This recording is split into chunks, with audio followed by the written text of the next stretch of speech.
Are you interested in understanding a few major challenges that the evolution of modern business is creating for people just like you and looking for tips on how to manage through them? Then this is the video for you. Let's get it.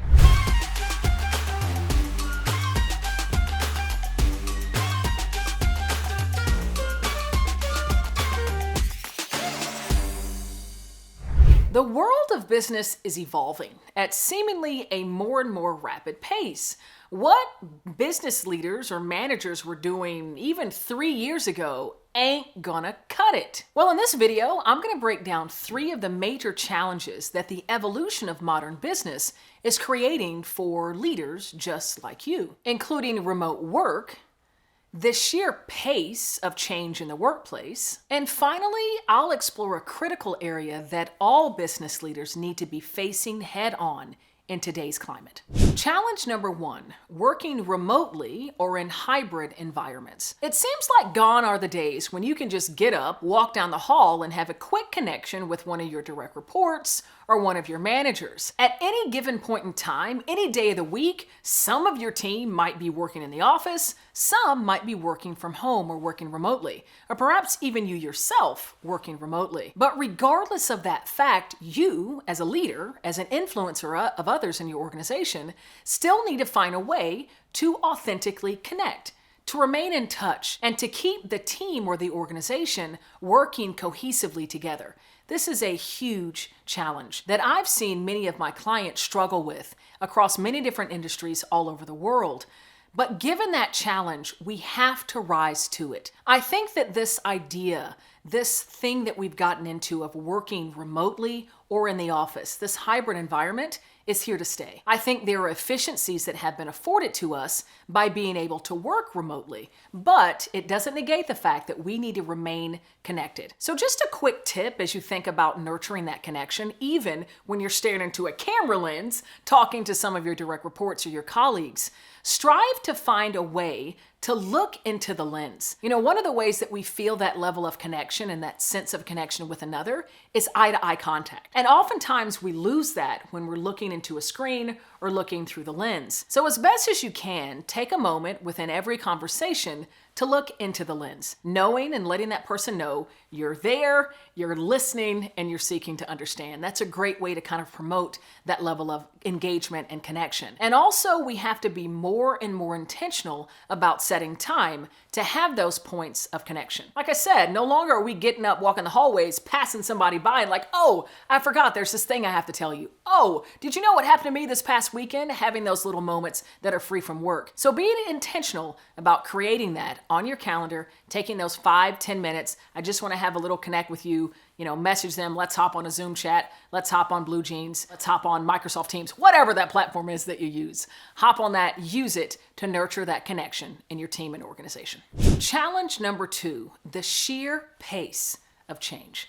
It feels like the world continues to evolve at a more and more rapid pace. As customer behaviors change, consumer behaviors, your client demands, as the world continues to evolve. And so the way that your business has to respond to that seems to get quicker and quicker. Shifting priorities, seeming like 5-10 priorities at once, and you as a leader, as a key influencer in the business, have to keep your people focused, motivated, and engaged in the face of so much change, of the business moving at a more and more rapid pace. And so it's so critical that you're taking time for you during these really high flux moments, as well as being laser focused on supporting your team, making sure they have the tools and the support to be successful as you're moving through such rapid change, shifting priorities, and trying to keep them engaged and motivated. One of the most important things that I see so often in my work with Fortune 100 organizations and executives is that when we're in this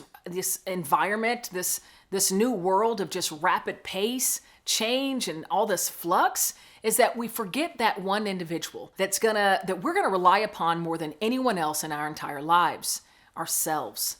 Never forget about you when you're leading through all this change and at such a rapid pace. Remember, as they say, to put on your gas mask first before you address the needs of others. Take time for you. And I will tell you, as I mention this, to clients all over the world, leaders who are responsible for managing all these priorities, this rapid rate of change, there's this feeling of guilt when you think about pouring into you, giving yourself some respite, knowing how much has to get done and that you have to give it to your team. Well, I would invite you into a bit of a paradigm shift if you're the ones that feel that ping of guilt when you're thinking about pouring into yourself. That decision to nurture you is not only for you, it's also for your team, for the organization. If you're not showing up with your cup full, if you're not showing up with all your energy well rested with a clear mind and a clear head, you're not going to show up the best that you can be for your team and your organization. So yes, the choice to choose you and taking time is obviously a little bit selfish in that you're pouring up and filling up your own cup, but it also benefits the organization in huge ways, allowing you to show up the best and the brightest that you can possibly be. So that's one quick tip to help you overcome this challenge of just this ever-increasing rapid pace of change. Because trust me, given the work that I do, I know it's not going to stop. If anything, it's going to keep getting quicker and quicker. By the way, if you're getting value from this, I would actually love to hear from you. Use the comment box below. Share with me maybe a change challenge that you're going through right now, or maybe some big challenge that you're facing as your business continues to evolve and change. I would love to hear from you and know and trust you're not alone. All right, let's get back into it. The third and final challenge is probably one that's the most critical through my eyes.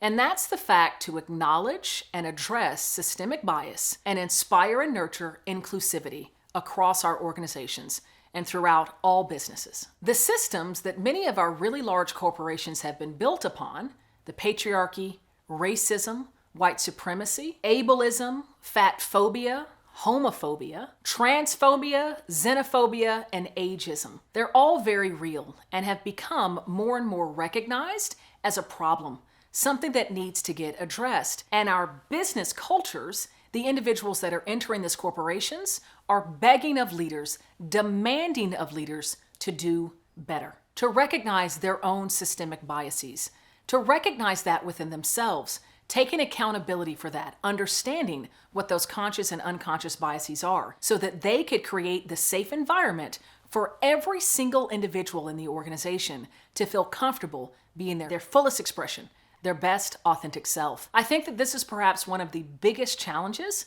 for business leaders all around the world, addressing this burning platform, this burning need to embrace all, to take accountability for inclusivity so that we all feel comfortable. And I will tell you, in the research and the data and the work that I get to do with clients all over the world, going through hypergrowth, going through a lot of change, we have found that employees feel more comfortable sharing their best ideas, staying more motivated and engaged in change and in growth when they feel safe and comfortable being their fullest, most, authentic expression. And it's up to leaders to invite that, to take accountability, to create that safe space. Now, this is a reckoning. This is something that you, as a business leader from wherever you sit, need to embrace, need to acknowledge. It's about your own self-awareness, getting a bit comfortable with a lot of discomfort, recognizing your biases and what you need to do to overcome them. But again, this is a pressing need. If you don't take action right now, the employees, your potential employees, will decide to go somewhere else because we are slowly but surely demanding that very safe, inclusive culture. Because if it's not there, it's not a place where we will choose to put our effort, our energy, and our full authentic light. It actually reminds me of a story, a company that I was working for in the Fortune 100 in the consumer packaged goods industry. And it was a senior level leader that talked about his team. And it was during the time shortly after the murder of George Floyd here in the US. And there was a Black employee that was on his team. And, he asked the question of how you're doing, and she always would express that things were fine. But he could tell that there was a tension. There was something that was not sitting well with her, and she just wasn't herself, understandably so. But he continued to ask in one-to-ones, how are you doing? How are you managing things? Is there anything that I can do to support? And what he ended up discovering, what she shared with him, is that she felt she couldn't fully be herself. She couldn't fully express the pain, the devastation what she was going through because she didn't want to ruffle feathers. She didn't want to make her other coworkers uncomfortable. And that was a moment for that gentleman to share with her, I want you to bring your full authentic self.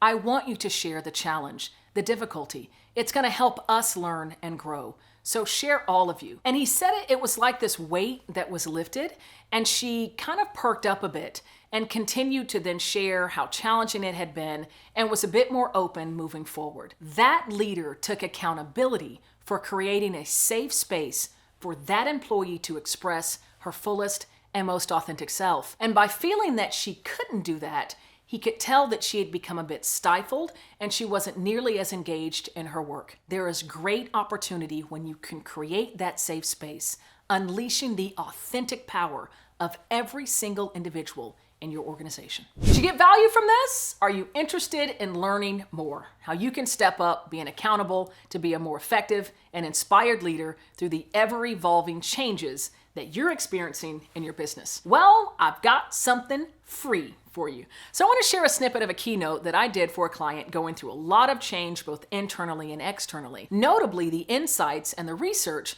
related to leading others when going through significant change, when they're having difficulty or feeling resistant. I want to share that snippet with you for free. All you got to do is click the link below. I want to make sure you have the data, the insight, and the research to ensure you're successful to grow through every single change challenge, even the most difficult.